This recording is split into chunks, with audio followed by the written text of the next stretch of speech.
Hello students. In this lecture video, Introduction to Dynamic Analysis, when to perform dynamic analysis, step-by-step procedure for response spectrum method will be given. Dynamic analysis is classified into two types, or there are two methods for dynamic analysis. The first one is a response spectrum method and second one is time history method. Dynamic analysis shall be performed to obtain the design seismic forces and also to distribute along the height. So usually dynamic analysis will be performed for regular buildings, those greater than 40-meter height in zone 4 and 5 and those greater than 90-meter height in zone 2 and 3. It is only for the regular buildings. For irregular buildings, all framed buildings higher than 12 meter in zone 4 and 5 and those greater than 40 meter in height in zone 2 and 3. So this is the condition where we can perform the dynamic analysis. Time history method. So this is based on the ground motion record.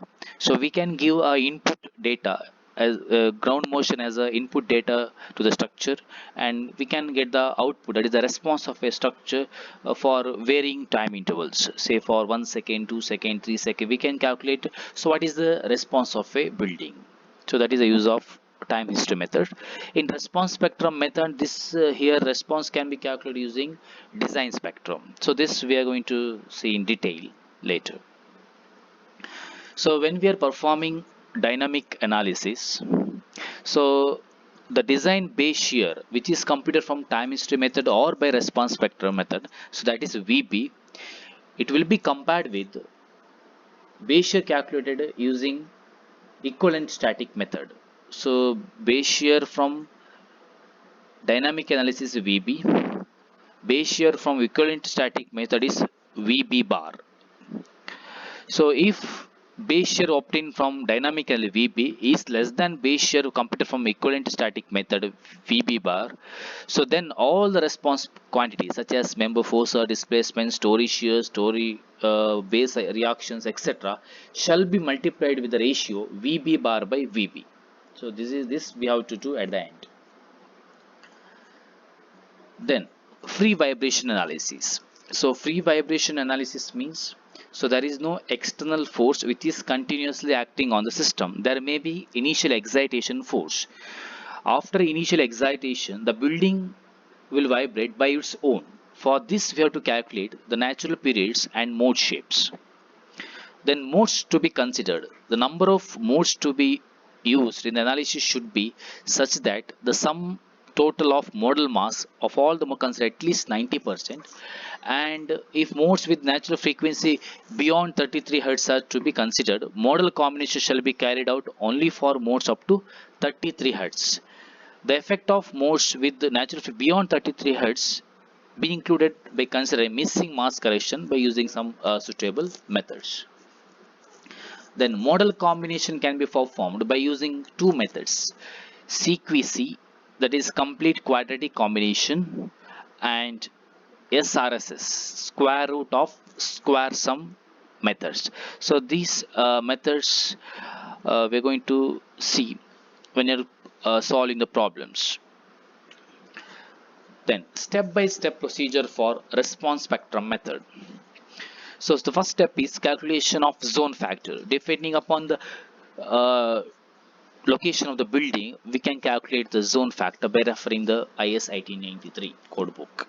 Second step is computation of seismic weight of the building. So it is a W is the weight for the entire the building. W is the weight for the each floor. So here seismic weight includes weight of the slab, weight of the beams, columns, walls, and live load. Okay, that can be calculated for each floor. That is the second step. Third step is establishment of mass and stiffness matrix. So this can be computed by using lumped mass approach. Step 4, using mass and stiffness matrix, we can calculate modal frequencies and corresponding modal shape, that is omega and phi. Fifth step is computation of model mass mk. So this is the formula which can be used for computation of mk value. The sixth step is calculation of model participation factor pk. So this is the formula.